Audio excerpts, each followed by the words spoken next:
Here's an interesting fact. The average lightning bolt delivers about 1.5 million volts of electricity. But as you're about to see, it might be possible that some people have a kind of immunity to that kind of shock.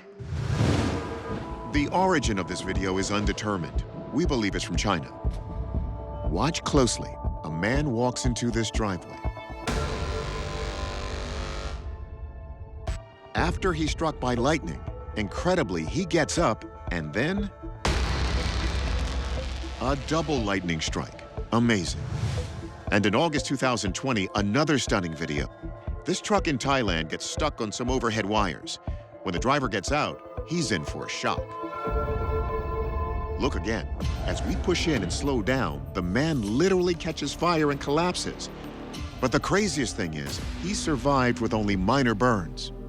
The questions that pop into my mind, how could he survive something like that?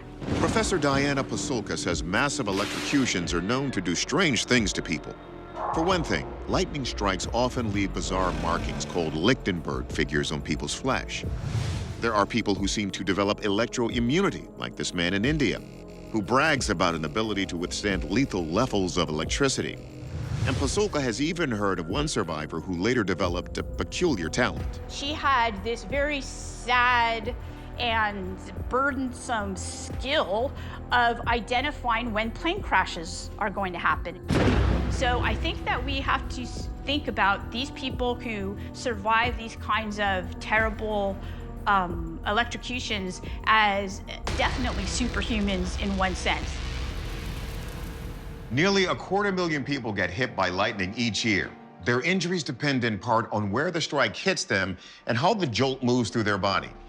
But it's rare for these incidents to be caught on camera. So is this footage real? And can it tell us anything about whether these people have an extraordinary ability to resist a massive electrical charge? Let's take our video to the experts. Our atmospheric scientist, Dr. Deanna Hens, says the alleged China footage raises some red flags. It is interesting that this person is struck by lightning in the middle of the street when there's lots and lots and lots of much taller objects on all sides of them. That would have to be an incredible stroke of bad luck to still be struck by lightning in the middle of this relatively narrow street. And the footage is sending science writer Mick West into full debunking mode. The suspicious thing here is that it doesn't like the tops of the trees, and this shadow here remains the same.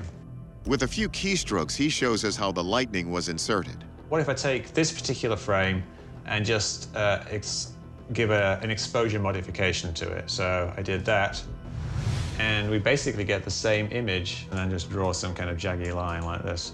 Take that and blur it. But he believes the Thai footage is for real, despite the theatrical way the victim collapses. When he fell over, that looked very strange because he just kind of went stiff and then fell over. But that's actually what happens. It looks very unnatural. So if this footage is real, does this flaming man have a superhuman power?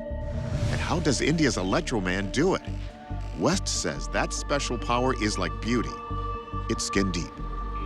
There are some people who have essentially thicker, drier skin than other people, which means their skin has more resistance, because for electricity to be transmitted in the human body, it generally needs some kind of moisture, like water. It's almost like you're wearing a set of extra gloves.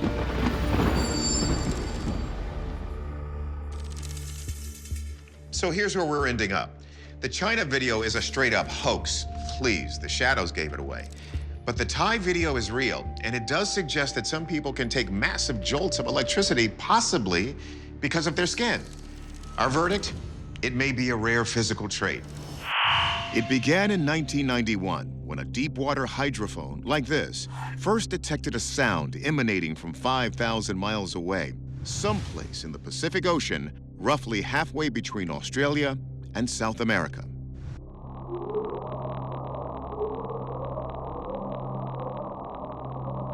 Let's listen to it again. The whoop, whoop sound ascends at the end.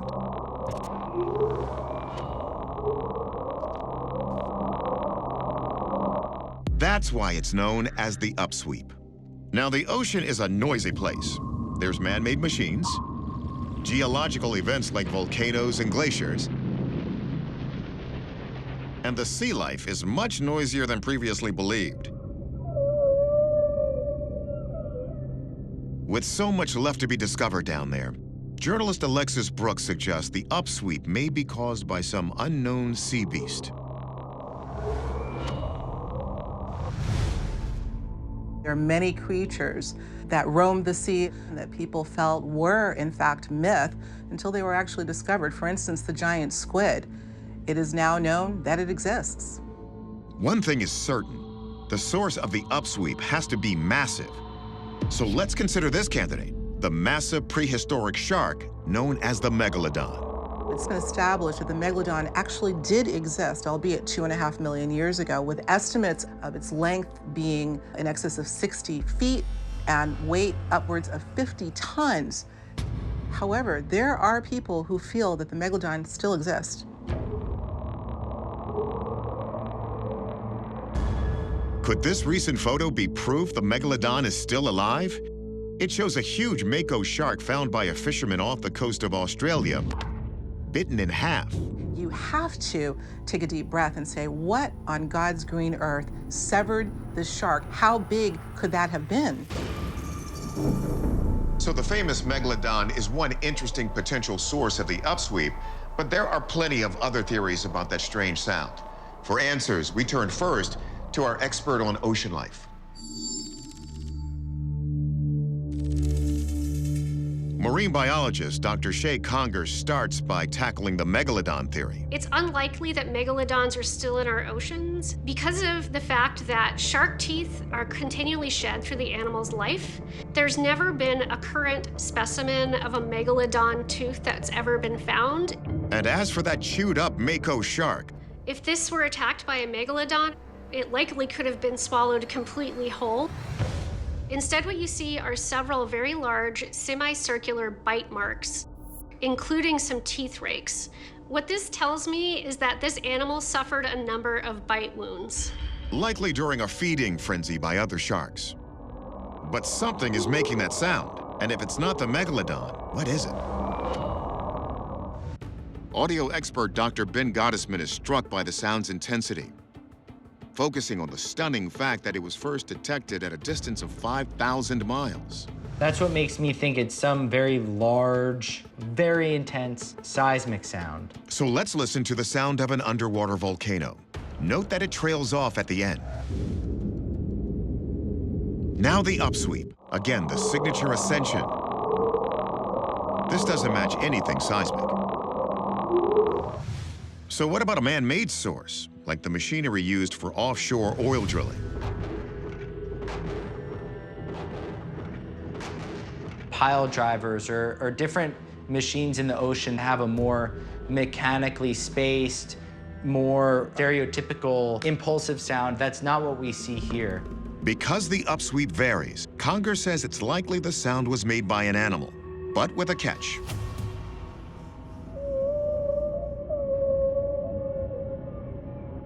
The upsweep is a sound that we have as yet attributed to any species of marine mammal. The upsweep doesn't currently match any of these profiles.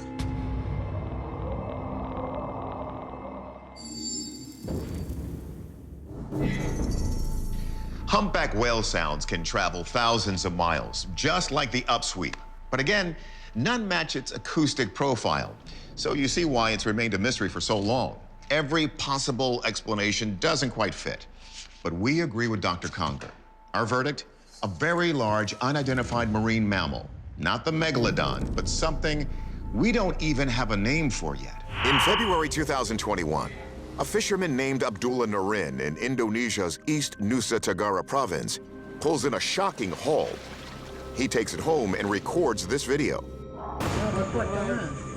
The footage shows a deceased baby shark with eerily human-like facial features propped up on a sofa.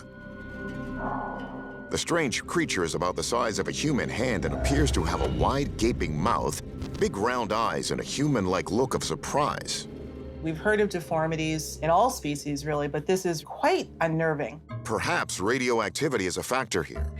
In February 2020, high contamination levels were detected near an Indonesian nuclear research facility in Serpong. Chernobyl had marked increases in their gene mutation and deformities of animal and plant life. So the mutant shark, I could see that being the result of excess radiation and nuclear waste. A quick warning that some viewers might find the following images disturbing. In 1990, around 400 deformed animals were born in Chernobyl. Most deformities were so severe the animals only lived a few hours. Examples of defects included facial malformations, extra appendages, abnormal coloring, and reduced size. So what exactly is going on in the waters of Indonesia that created that strange shark? Is it nuclear radiation? Or is there a more natural explanation? We'll turn it over to our experts to decide. Biologist Dr. Floyd Hayes begins his analysis by trying to determine if the human-faced shark is even real. It has an unusually large and wide head. The eyes do not look like normal eyes. And you can also see a very unnatural-looking line at the bottom, and it looks like a mask that has been placed over the head of a normal shark. However, our zoologist, Roxy Furman, respectfully disagrees. The texture of its skin looks very real to me. It would be very hard to recreate something this well, I think, without noticing any flaws in texture. But Furman and Dr. Hayes can agree on what wasn't the cause of this oddity. There's been nuclear waste dumping in the region, which can cause mutations in animals. But if it was something that had been a mutation as a result of radiation or something, you'd expect to see lumps across the skin or other indications of deformities rather than just what we're seeing in this video. See the twisted and gnarled limbs of the stillborn piglet from Chernobyl? This is what Furman is talking about. It's caused by damaged or broken DNA molecules which produce the mutation. Mutated DNA can also result in tumors. If a mutation occurs in an egg, it can result in a non-viable embryo or one with serious birth defects. So if it's not nuclear radiation causing these deformities, then what is? Could the shark simply be too young? This is a result of overfishing. It's a result of bycatch. It looks like a real animal to me. It's just premature. So we're seeing an animal here that's not yet fully formed, something that's not had the full phase of development. Marine biologist Dr. Shay Conger disagrees. She points out that a premature shark would look scrawny and malnourished. Instead, she thinks it suffers from a rare malady.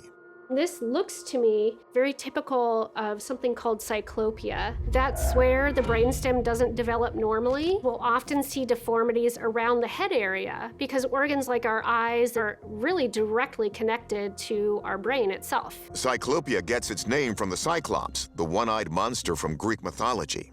It occurs in roughly 1 in every 250 embryos, often resulting in stillbirth. In this case, Conger says that's why this shark's eyes are on the underside of the head instead of on top where they should be. She agrees with Furman that people are to blame, but in this case, the problem isn't overfishing, it's overdumping. Your everyday pollution from things like plastics or industrial runoff are much more common in the ocean and very readily cause these types of defects.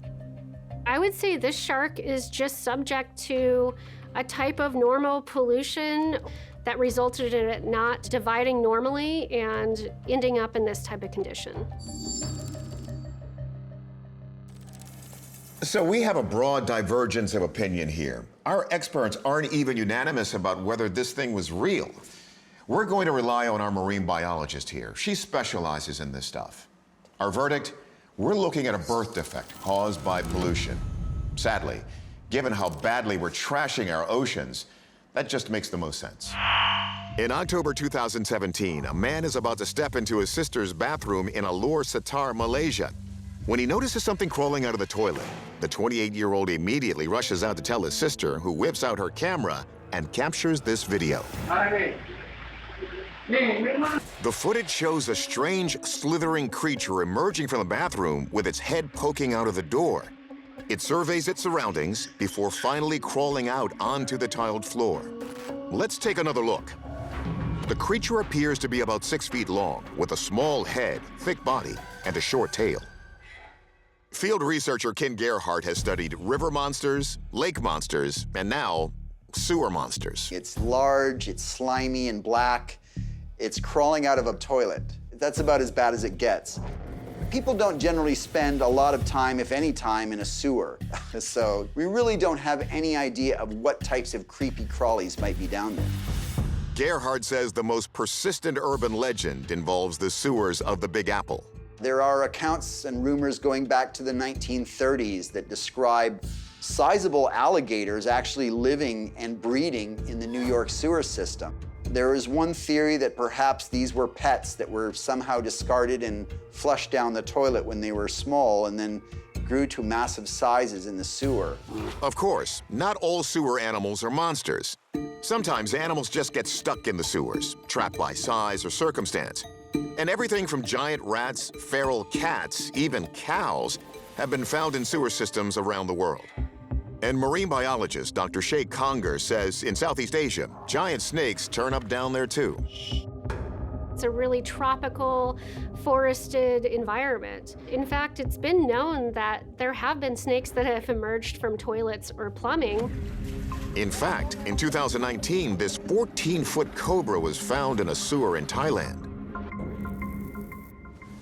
Sewer creatures have been making headlines for decades, but it is rare to encounter anything this big and this disturbing. So could this be a giant snake? Or maybe just some form of camera trickery? Let's go to our video expert. This recording has been compressed pretty heavily, so in layman's terms, it's too blurry to see anything to be able to identify exactly what we're seeing. However, in terms of authenticity of the way that the recording is playing and the way that the camera operator is capturing this object, I don't see anything to suggest it's been CGI'd or Photoshopped. So if the video is real, is this thing a snake? Dr. Conger says we need to consider other slimy creatures known to slither across this part of the world. Malaysia is home to amphibians that we call caecilians. And these are salamander-like animals that don't have limbs or any external appendages, so they look a bit like giant worms. These animals can actually get 5 to 6 feet long, but what you have in essence is an animal that's only a few inches in diameter. And so my idea that this could be some sort of caecilian goes out the window. Conger has another thought that's even grosser. Malaysia is pretty well known for its leeches, which are blood-sucking invertebrates. But if this were a leech, it would have to be 30 or 40 times bigger than a known species of leech, which I think is really unlikely. Professor Floyd Hayes, who has been fascinated with snakes since childhood, is pretty sure he knows what we're looking at. And it's not some sort of mythical serpent. There are quite a few different species of snakes in Malaysia. This one appears to be very thick-bodied, and there's not that many species that would look like this. It looks a lot like the elephant trunk snake. Hayes says that the baggy skin, which gives the impression that it's too big for the animal, is the telltale sign. So our verdict?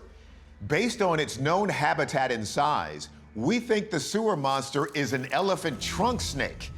And while they usually make their homes near rivers and lagoons, this one chose a toilet instead. No accounting for taste. Prepare yourself for a ride through the wilds of Indonesia as a group of motorcycle riders have an unexpected run-in.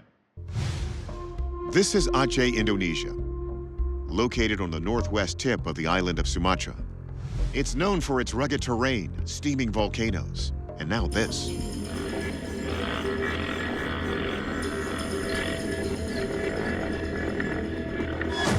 It's an unidentified figure. The sight so startling it causes one of these dirt bike riders to wipe out. The others pursue it.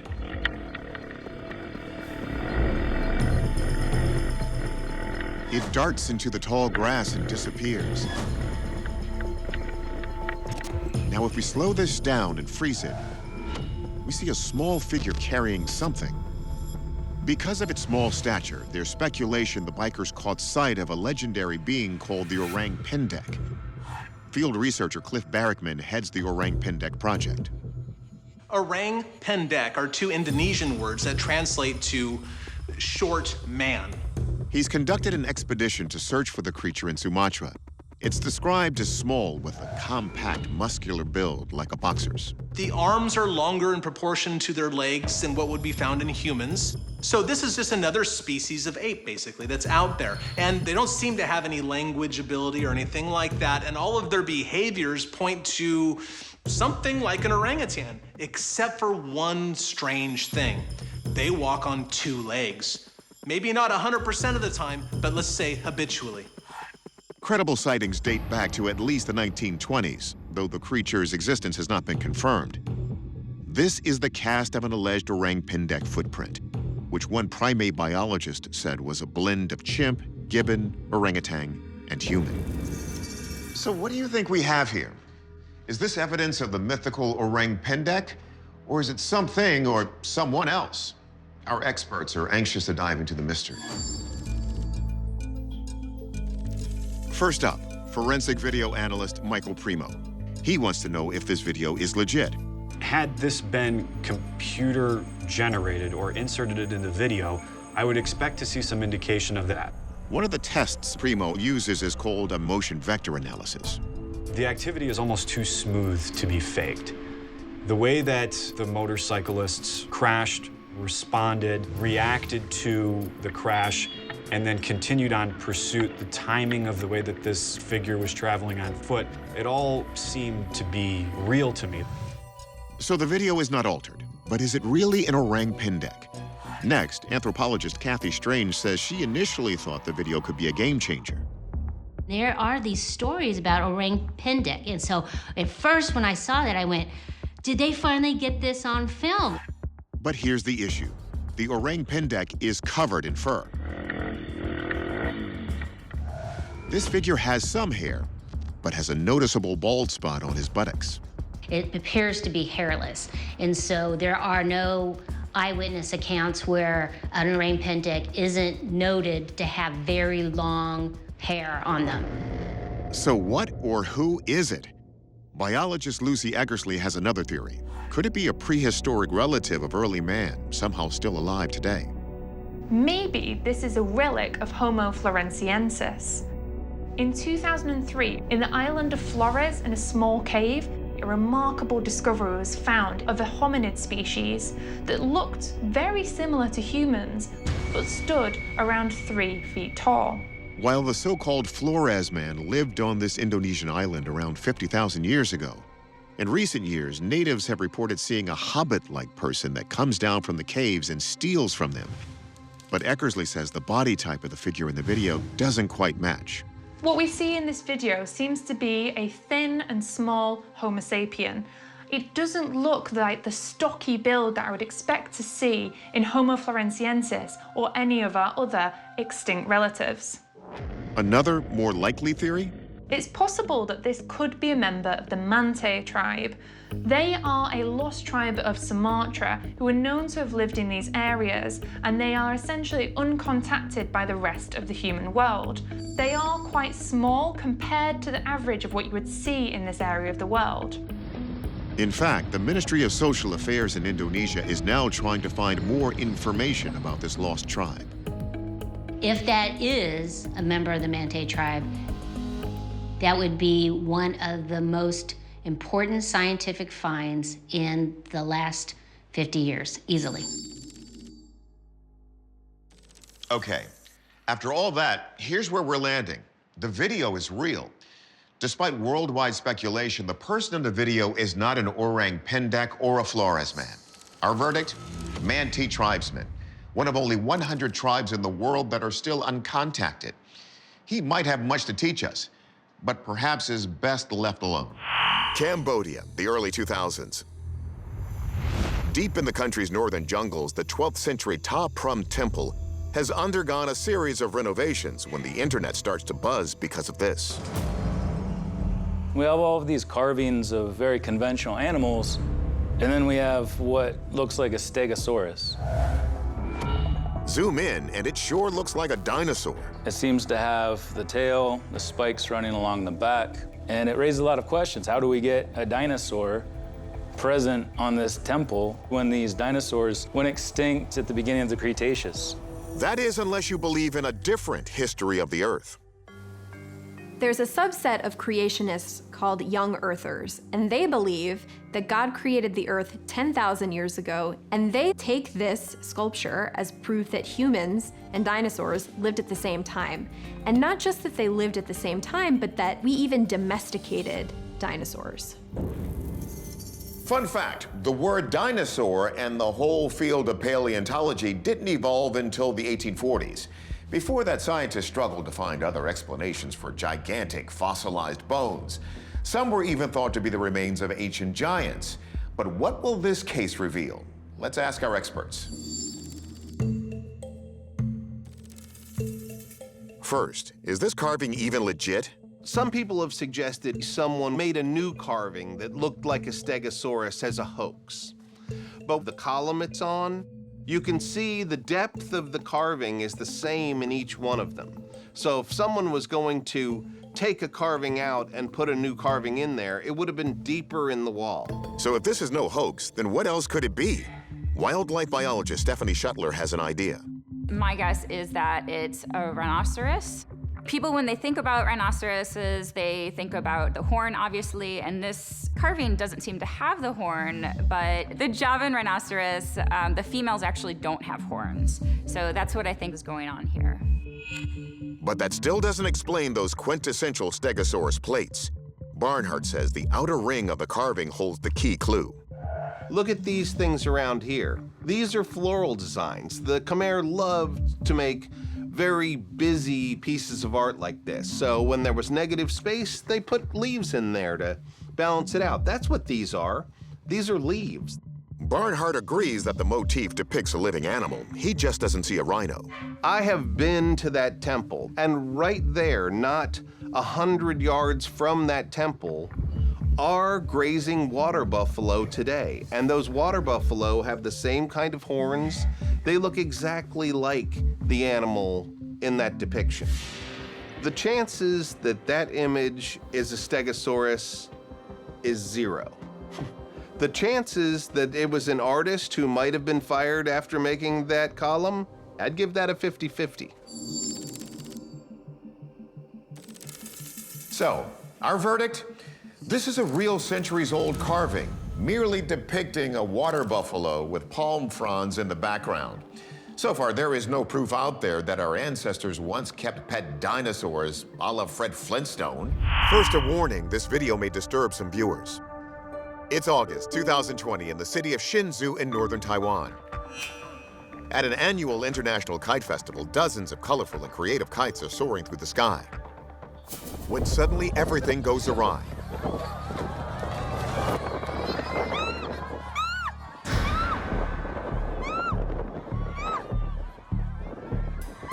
Cameras are rolling as the tail of a 75-foot-long kite snatches up a 3-year-old spectator in a strong gust of wind. This footage is unbelievable, but look again from another angle. The girl is carried off into the sky, holding on for dear life.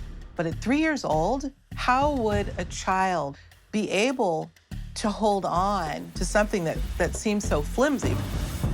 After about 8 seconds, the wind finally brings the toddler closer to the ground where people can grab her. What's most amazing, once freed, she only has some scratches to the neck. The footage is so crazy, it has people questioning if it could possibly be real. Now, it's true the girl may just have gotten tangled in the kite, but its material is so lightweight and slippery, it has people wondering if she could possess abnormal strength for a toddler that enabled her to hold on while being whipped through the air. All she had to do was let go, and it's game over. So some believe the only way the girl could have survived this ordeal is with the help of divine intervention. According to Christian faith tradition, each person has their own guardian angel. Believers might say that this would be an instance where a guardian angel was there to help safely guide her back to Earth. Look closely at this clip of the incident. See those glowing orbs in the sky? Some have claimed those are guardian angels appearing as balls of light. These shocking clips show the enormous power of a sudden wind gust. Hurricane-force winds can even tear apart buildings. But did this video of the Taiwanese toddler actually happen? Let's turn to our experts to see if they were as blown away as we were. Forensic video analyst Michael Primo does a comparative analysis with various recordings of the event. I didn't detect any evidence that these things were computer graphic generated or that these events were staged in some way, shape, or form. The movements of the operators of the cameras feels natural. They're almost surprised that this is happening. If the video is real, we need an explanation. So, could guardian angels have protected this toddler? Catholic miracle researcher Michael O'Neill says the belief in guardian angels has been around since the 4th century. Yet O'Neill is also a trained engineer, and he thinks something else is at play. Some have perceived orbs in the background in this image and therefore extrapolated that to mean angels being present. But because it was a festival of kites, those just look like other kites in the distance that maybe the sun is reflecting off of. So if not through the help of angels, how did the girl remain attached securely enough to make it down safely? It's definitely possible for a kite to provide enough force to lift a small child. He's right about that. Just look at what this freak gust did to a kite surfer in Brazil. But the thing that's really interesting here is how she's being whipped around by the tail on the kite, but yet is remaining attached. What we do know is that there are types of knots called binding knots that once they are around something, if you pull the string, it doesn't loosen the knot, it tightens the knot. So this means that the more the girl is whipped around by the tail of the kite, the more securely she's held by the tail of the kite. You can see that particularly in this frame, where it appears that the tail going taut pulls on and tightens the knot. And biochemistry expert Amy Eskridge agrees that the wind may have actually helped secure the child. As the gust of wind came through, it actually coiled around her, and that actually would hold her pretty securely, almost like a clove hitch sailor's knot.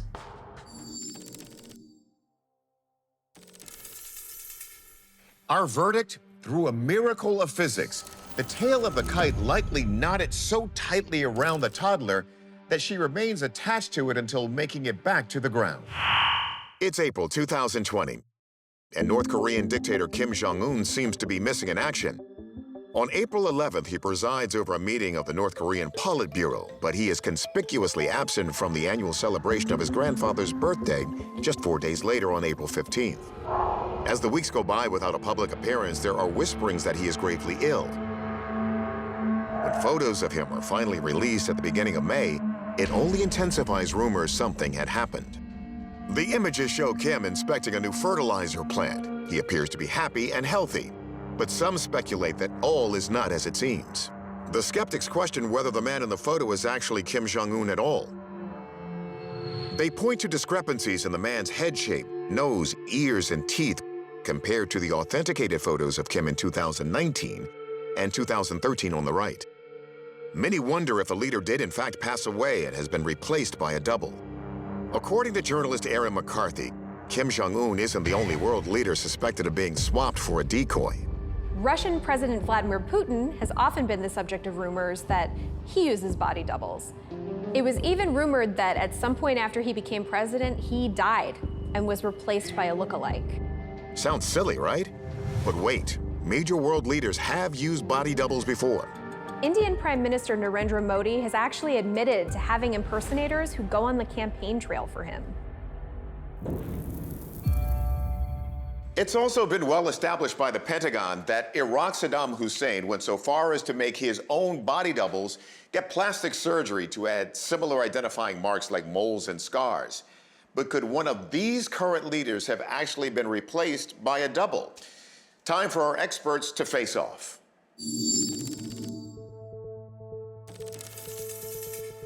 First, facial recognition expert Juan Tan Tat has his company's algorithm compare the photo in question of the resurfaced Kim Jong-un to an earlier image of the North Korean leader. Again, look at the differences in the teeth and earlobes. Comparing the two faces, and the lower the number, the better it is. If it's under 1.0, it's a match. This is at 0.73, so the algorithm is very confident that it's the same person. But to make sure, we had an expert facial analyst take a look at the face. He found several features that were the same, like the outer eye and the lower lip area. But it was a matching crease in the cheek that really sealed the deal. There are unique things that we don't always notice about someone, like the cheek crease. He has a cheek crease on his right cheek. To have a body double, to have the exact same feature there, would be very, very improbable. So it's highly unlikely this was a decoy Kim Jong-un in the photo. The analyst also found matching cheek creases on the two photos of Putin, putting to bed rumors he too was replaced by a body double. Mick West says there's a logical reason why these theories of leaders being replaced with lookalikes have persisted online. Even if you take the same person and you do two photographs in slightly different lighting, they can look like very, very different people. West demonstrated for us exactly that. These were taken about 1 minute apart. If you didn't know better, you might think these were actually two different people. The shape of the head becomes very, very different, and the features look a little bit different as well, like they're a little bit more compressed than they were over here.